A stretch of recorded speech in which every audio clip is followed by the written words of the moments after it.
อนนี้หลงทางหลงทาง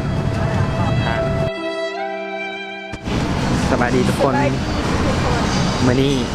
เดี๋ยวเขาจะพาทุกคนไปเลาะสวนรถไฟเนาะแต่ว่าก่อนไปเนาะเดี๋ยวเขาไปกดเงินก่อนเนาะว่าตอนนี้เงินของโอเคเดี๋ยวเขาไปกดเงินก่อน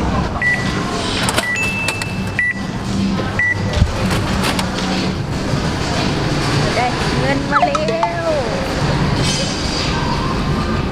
ตอนนี้ออกมาจากห้างยูเนียนมอลล์นะหลังจากที่ว่าเขาไปกดเงินเดี๋ยวเขาจะไปขึ้นรถไฟเนาะโอเคไป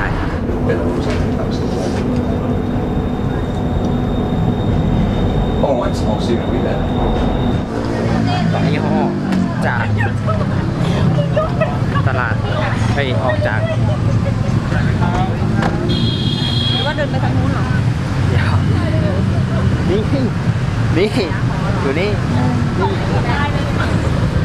ตอนนี้หลงทาง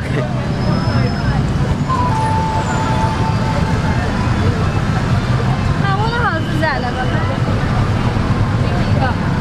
ทางฝั่งไม่ดีเลย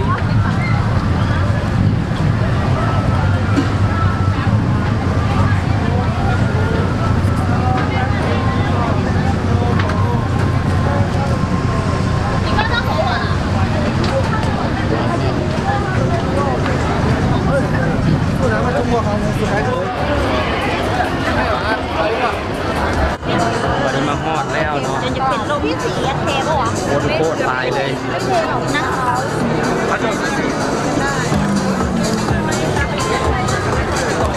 คนแน่นเลยเนาะ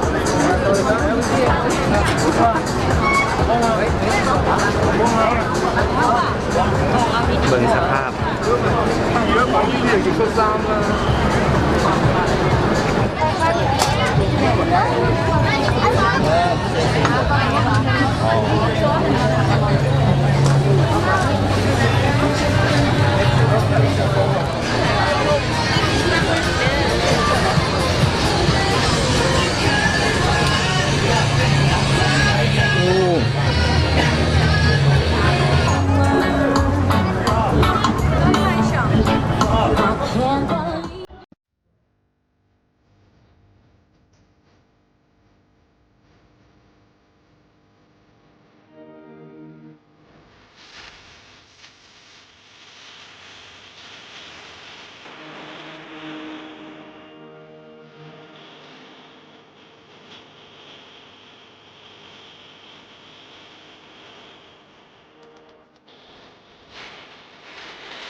ทางออกนี่ครับ